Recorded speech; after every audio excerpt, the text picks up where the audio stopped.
Baywatch is a fantasy. Timeless. Iconic. Just gonna let it all hang out now. Everyone tuned in to watch the show because you knew you were going to see someone sexy. They had to wear next to nothing. And it was hot. It was a wild time, and I was a wild chick. I'm really proud of everything I've done. Almost. Baywatch.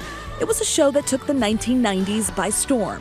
1.2 billion people weekly. That was the highest volume of viewers of any show ever in the history of television. Baywatch! Every week, viewers tuned in to see daring rescues carried out by buff lifeguards Take my hand. and blonde bombshells. You know, we took a lot of crap for those bathing suits running in slow motion, but everybody watched. Everybody on the show had to be beautiful. I mean, everybody was pretty. The show becoming a cultural juggernaut. There was a reference to Baywatch in almost everything that was a hit.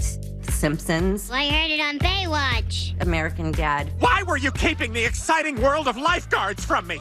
Friends. Hey, they're running. See, this is the brilliance of the show. I say always keep them running. Chandler on Friends, I think, had a crush on Yasmin. Run, Yasmin, run like the wind. And that's the kind of thing that helped Baywatch become even more iconic. Now, one of television's hottest shows is the subject of the ABC News Studios docuseries, After Baywatch, Moment in the Sun, that looks beyond the beach, what the cast says was really going on behind the scenes. If you're going up for a leading role, there are certain expectations about the way you have to look, and that is it. And that goes today. Baywatch star Nicole Eggert, who played Summer Quinn, co-produced the four-part series. These are not just pretty faces with great bodies and red bathing suits. These are human beings with a lot of depth and, a lot of personality that didn't really get its time. The show tracked down more than 35 cast members to reflect on their Baywatch days, like David Hasselhoff. We're going to see a beautiful boat, a beautiful day, beautiful women, semi-good-looking guys. And Carmen Electra. I was doing things I never imagined I would do, like tandem surfing. I remember going up in the air and it said, make yourself look like a ballerina. And then, with perfect form, I looked to the camera and waved. And that is one of my proudest moments out there in the water. Electra perfecting the Baywatch slow motion run. I still run in slow motion for people.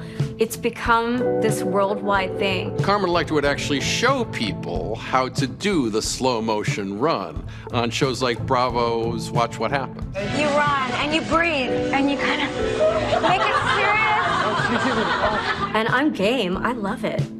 And I teach people how to do it. There's a technique to it. It's fun. But it was Pamela Anderson who rode the Baywatch wave to superstardom. Pamela Anderson had the light. We saw the light shining from her eyes, shining from the smile.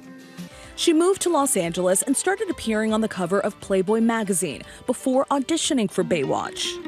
I was supposed to go to Baywatch auditions many, many times, but I thought Marina Del Rey was really far away. I'm not a very good driver, and so I never went. And so I was famous before I got there because I never showed up. So she finally comes in, and she was just wonderful. She was bubbly, and she was beautiful and charismatic and sexy. Anderson landed the part of C.J. Parker. Baywatch was fantastic. Bringing my dog to work every day. I couldn't believe that people paid me to go to work. We caught more attention because of Pam. Our ratings went from 2.3, 3 rating, all the way up to a 10 rating.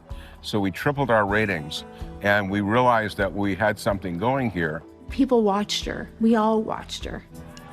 I was never really an ambitious person, and I didn't strive to be an actress or to be famous. It all just seemed so surreal. It just seemed like one thing after another, no matter where I went.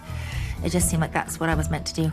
Anderson's fame only burned brighter when she met Motley Crue drummer Tommy Lee. This was a time where people were obsessed with Pam and Tommy. First, she was Pamela Anderson. Then, after a 4-day romance and a white bikini wedding, she was Pamela Lee. These two were meant to be together, Pamela Anderson and Tommy Lee. And that was just the beginning of a tumultuous and headline-filled relationship filled with ups and downs. My marriage was hard on everybody on Baywatch. And that was kind of difficult on the set with the Testarossa spinning out in the driveways and punching out cabinets in the makeup trailer. And I think it was just hard on everybody. We always had issues with Tommy Lee being jealous of Pam's relationship with other actors on the show. The tinderbox only became more explosive when the couple's private sex tape was stolen and released publicly. It was a total invasion of our privacy, and this is like sacred, you know? This is not meant to be on the shelves of Tower Video right now, you know? How is this happening? Pamela and Tommy were not the only source of controversy for the show. Nicole Eggert says the pressure to stay thin and beautiful was immense. I was 19, 20 years old. I was much younger than the rest of the cast. When you're 19, 20 years old, like I didn't have to try, I didn't work out, you know, it just was like natural. And I show up on set and they've got this red bathing suit. And I've never worked out a day in my life. And I panicked. I couldn't believe that that's what I was gonna be doing, you know. Made me so insecure and just so uncomfortable. I was considered curvy back then, and there wasn't anything I could do about it. I just had a behind on me, and everybody else was these like teeny, tiny, skinny things. There was a clause of couldn't gain, couldn't lose 5 pounds. You had to stay within your weight. You know, we had to stay fit. We couldn't really get cellulite because it's going to show on camera. So it's a lot of pressure. It was a lot of pressure. The men on the show under the same spotlight. I figured out early on in the show, like, wow, the more fit you are, the more episodes they're going to write for you, the more fans you have, the more money you're going to make. It was like a self-fulfilling thing. So I just embraced it. I wanted to be super, super fit. I made sure I was. Men can be sexualized just as much as women, and Chokuchi is a perfect example of that in the opening credits. He's coming out of the water, his muscles are popping out. I think he puts his head back like this. It was hot.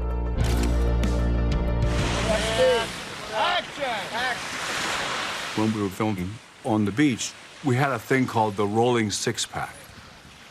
We said, rolling, everybody hold it in. And then we do the scene, and they get cut and they let it out. I'm the down to no biceps. Shut up. Okay, next. Baywatch created a situation which maybe was good or wasn't good, that everybody's body was so ideal that it actually pushed the fitness craze because you wanted to be like these people or you didn't fit anymore.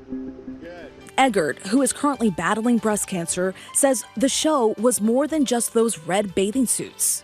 I wanted it to be just more in depth than that, and for everybody to give their side of what their life is like instead of it being written about them. But they will always have their moment in the sun. Cut print, let's go. I'm a Baywatch bitch, and I love it. After Baywatch, Moment in the Sun is streaming now on Hulu.